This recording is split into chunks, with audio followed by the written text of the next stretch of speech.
Hello guys, good morning. This morning guys, bagong haircut yung ating tugas bato is from General Santos guys. Nakikita nyo ang bawat padding no. So mayroon akong i-explain sa inyo ngayon guys. Nakikita nyo yung mga padding siya no. Pantay-pantay no, yung mga kanyang laki. Yan. So mas more nicer siya tingnan no. So ngayon dito sa ibaba guys, mayroon akong i-explain sa inyo no. Yan, dito sa ibaba guys no. Before guys, isang padding lang to no. Yan. So ngayon, ang ginawa natin, biniak natin no. Bali mayroon tayo ngayong inupisahan. Isa, dalawa, tatlo, apat, lima, anim no.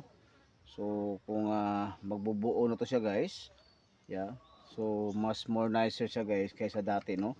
Kasi siya malaking padding siya. So bali pangit sa tingnan ikumpara mo paputang itaas kasi malaki buong padding no, hindi siya pantay sa itaas. Yan yung to ginawa natin, pinaliit natin no, ginawa nating anim from one padding, malaking padding. Yan, thank you for watching guys.